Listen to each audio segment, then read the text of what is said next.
Welcome to our lesson on related rates. So we're just going to really do some examples in this lesson. So here's a very simple type of example we'll start with. If the side lengths of a cube, so we've got a cube, are increasing at a rate of 0.1 centimeters per second, how fast is the volume of the cube increasing when the side lengths are 2 centimeters? So it's a cube, so all the sides are the same dimensions. So what we've got is this is a cube that's growing, right? The side lengths are getting bigger and sort of at a constant rate. So each side length is increasing at the same rate, 0.1 centimeters per second. Then we want to know how fast is the volume increasing. So we'll think about what this is saying. So this is a rate of change, right? It's telling us that x is increasing with respect to time at a rate of 0.1 centimeters per second. So dx by dt, that's a rate of change, is increasing at 0.1 centimeters per second. And what we're asked is how fast is the volume, so that is changing. So how fast is volume changing with respect to time? So that's what we want to know. And we're given the time when x is equal to 2. Okay.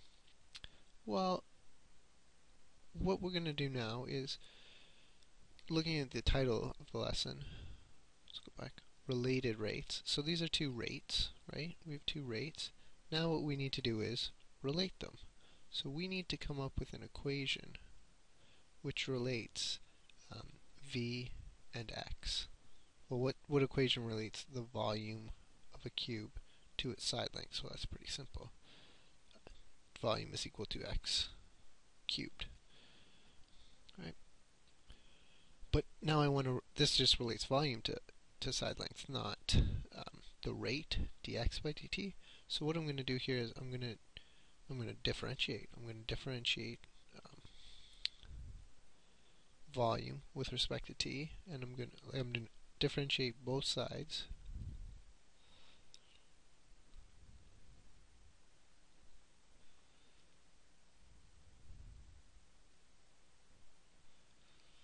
with respect to t.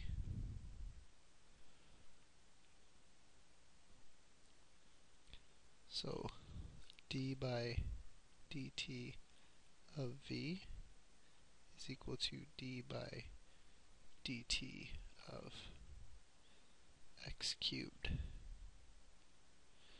Okay. So what is the derivative of v with respect to t? So notice that we're differentiating v with respect to a different variable. So if you remember, that's where you have to do sort of implicit. So dv by dt.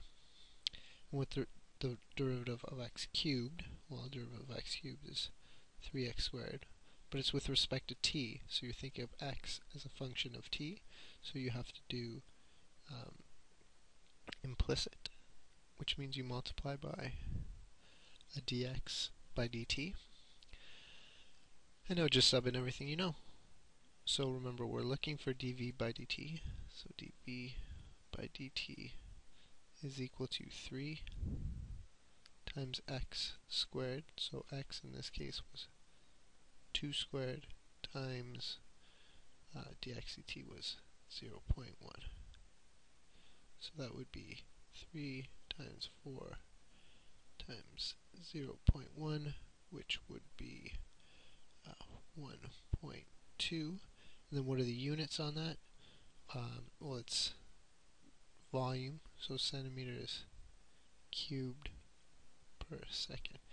Now you could have actually left the units in there, and sort of the physics guys, they'll always like you to leave that, and the science guys, like to leave the units in the calculations. And, it wouldn't have been a bad idea, but if you do put the units in, you should get the units all kind of working out to be centimeters cubed per second. Okay, so that's how you solve a question like this. Okay, just sort of quickly, I'm going to overview another way to approach this question. It's really the same thing. You're given the same information, dx by dt equals 0.1, dv by dt is our unknown, and x is 2. But what we'll often do is, you just kind of write the chain rule thing down. So you know that you're looking for dv dt, and by the chain rule, dv dt is equal to dv dt times, oops, dv dx times dx dt. So that's just the chain rule. And then dv dx. So notice I know that volume with respect to x is x cubed. So if I just want to differentiate volume with respect to x, then I don't need to do any implicit differentiation. So dv by dx is equal to 3x squared times dx dt. And then just sub in everything. So it's the exact same thing. You just kind of think about this sort of as an aside rather than doing it all in the function. So 1.2 second. So it's the same thing. It's just you kind of write down the chain rule first rather than think about it implicitly. But I like to do it the other way, just because when you get more complicated questions, I find sometimes it's easier.